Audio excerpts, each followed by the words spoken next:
My brother Xander was the kind of person who lit up every room he walked into. I know that sounds like something people say at funerals, but with him, it was true. He had this energy, this warmth, this way of making you feel like you were the most important person in the world when he talked to you. He was 3 years older than me, and for as long as I could remember, he was my protector, my confidant, my favorite person. We grew up in a small house on a quiet street. Nothing special. Just a regular family with regular struggles. But Xander made everything feel special. He'd bring home flowers for my mother just because. He'd stay up late helping me with homework even when he had his own exams. He'd make my father laugh, really laugh, the kind that came from deep in his chest and made the whole house feel lighter. I worshipped him. We all did. When Xander turned 22, he started talking about leaving. Not in a sad way. In an excited way. He wanted to see the world, he said. Wanted to have adventures before he settled down. My parents worried, but they also understood. You can't keep someone like Xander in a small town forever. He planned to leave in the fall. Saved money, packed bags, said all his goodbyes. The night before he was supposed to go, he went out with friends. One last night, he said. One last celebration. He never came home. I remember that night like it was yesterday. I was 17. I stayed up late, waiting for him to walk through the door so I could say goodbye one more time. Midnight passed. 1 a.m. 2 a.m. My parents told me to go to sleep, that he was probably just having fun, that he'd be home soon. I woke up to my mother's scream. There were police officers in our living room. Their faces were gray. Their voices were low. I couldn't hear the words, but I didn't need to. I knew. I knew from the way my mother collapsed. I knew from the way my father stood frozen, his hands hanging useless at his sides. Xander was gone. A car accident. A drunk driver. He never had a chance. The weeks that followed were a blur of grief and darkness. My mother stopped eating. My father stopped talking. I stopped sleeping. Our house, once filled with Xander's laughter, became a tomb. I couldn't go in his room. For months, I couldn't even look at the closed door at the end of the hall. It was too much. Too real. But eventually, time passed. Grief softened into something quieter. My mother started cooking again. My father started speaking. I started sleeping. And one day, a year later, I finally opened that door. His room was exactly as he'd left it. Bed made. Books on the shelf. A half-packed bag in the corner, waiting for a trip he'd never take. I sat on his bed and looked around at the artifacts of his life. That's when I saw it. A small box under his bed. Wooden, old, covered in dust. I'd never seen it before. I pulled it out and opened the lid. Inside, there were letters. Dozens of them. All addressed to someone I'd never heard of. A name I didn't recognize. And at the very bottom, a photograph. A woman.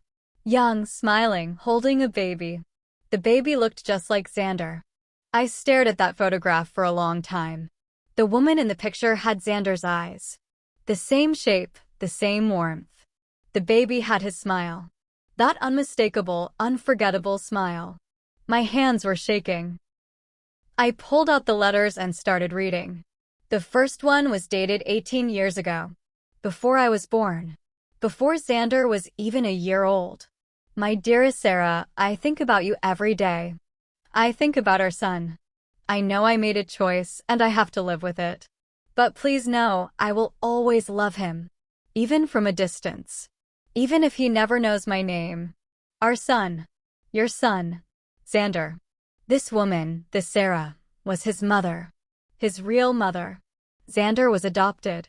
I read every letter. They told a story I never knew. A young woman, alone and scared, giving up her baby because she couldn't give him the life he deserved. A promise to love him from afar. A promise to never interfere. But she hadn't stayed away completely. The letters showed visits. Distant ones, from across parking lots, from behind trees. Watching him grow. watching him become the person she'd hoped he'd be. And then, the last letter, dated just weeks before he died. I want to meet him. I've waited 18 years. I need to see him. I need him to know that I never stopped loving him. That giving him up was the hardest thing I ever did, but I did it for him. Please, help me. The return address was on the envelope. A town 3 hours away. I sat on Zander's bed, surrounded by his things, holding the proof of a life I never knew he had. A mother he never met. A secret he maybe never even knew. Or maybe he did. Maybe he knew and was waiting for the right time to tell us. Maybe that's why he was going to leave. To find her. I never got to ask him. I never got to say goodbye. I put everything back in the box, closed the lid, and slid it under the bed. Then I walked out of his room and closed the door. I didn't tell anyone. Not my mother. Not my father. I didn't know how. I didn't know what it would mean for them, for us, for everything we thought we knew about our family. So I kept the secret. For years, I kept it.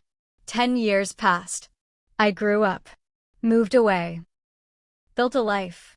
Got married. Had children of my own. Zander's room became a guest room, then a storage room, then a room my own kids played in. The box stayed under the bed, forgotten by everyone except me. But I never forgot. Sometimes, late at night, I'd think about that woman. Sarah. Zander's real mother. I'd wonder if she ever found out what happened to him. If she ever knew that her son was gone. If she ever stopped waiting for a call that would never come. Then, last year, my mother got sick. It happened fast. Too fast. 1 month she was fine, the next she was in a hospital bed, fighting for every breath. I flew back home and sat beside her, holding her hand, trying to memorize her face. On her last night, she looked at me with eyes that knew something was ending. "There's something I need to tell you," she whispered. I leaned closer. "About Zander." My heart stopped. "Your brother, he wasn't." She paused, struggling for breath. "He wasn't ours. Not by blood. We adopted him when he was a baby. We never told him. We were going to, when he was older. But then," tears filled her eyes. "Then we lost him. And we never got the chance." I held her hand tighter. "I know, Mom." She looked at me confused. "You know? I found the letters. In his room. Years ago." She closed her eyes. A tear slid down her cheek. His real mother, her name was Sarah. She loved him so much. She gave him up because she wanted him to have a better life. We promised her we'd tell him someday. We promised. "You kept that promise," I said. "You gave him a wonderful life. He was happy. He was loved. That's what mattered." She squeezed my hand. "I hope she knows that. I hope she knows he was happy." She passed away that night. After the funeral, after the grief, after everything settled, I made a decision. I went back to my parents' house, pulled the box from under the bed, and looked at the return address one last time. Then I got in my car and drove 3 hours to a town I'd never seen. The house was small, modest, with a garden in front and a swing on the porch. I knocked on the door, my heart pounding. A woman answered. Older now, gray hair, gentle eyes. But I recognized her from the photograph. The same smile. The same warmth. "Sarah?" I asked. She looked at me confused. "Yes." I took a breath. "My name is Lena. Zander was my brother." Her face went pale. She grabbed the door frame to steady herself. "Zander," she whispered. "My Zander. Your Zander." She started to cry. I started to cry. She pulled me into her arms and held me like I was her own. We talked for hours. I told her everything. Who he was. How he laughed. How he loved. How he made everyone around him feel special. I showed her photographs I'd brought. She traced his face with her fingers, memorizing every detail. "I watched him from a distance," she said. "For years. I saw him grow up. I saw him become this wonderful person. And then, one day, he was just gone. I never knew what happened. I never knew where to look. I told her about the accident. About the drunk driver. About the night he didn't come home. She listened in silence. When I finished, she reached across the table and took my hand. "Thank you," she said, "for coming here. For telling me. For giving me this." I squeezed her hand back. "He would have wanted you to know. He would have wanted to meet you." "I know." She smiled through her tears. I felt it. Somehow, I always felt it. I visit her sometimes now. Not often, but enough. She's become part of my life, part of my family. My children call her Grandma Sarah. Sometimes I wonder what would have happened if Zander had lived. If he'd found her himself. If they'd had years together instead of just this. But I also know that some things happen the way they're supposed to. Not because they're fair, but because they lead us where we need to go. The night my brother didn't come home, I thought I lost everything. But what I found in his room years later gave me something I never expected. Another family. Another mother. Another way to keep loving him. And that's enough. That's more than enough. I still think about him every day. Zander. My brother. My protector. My favorite person.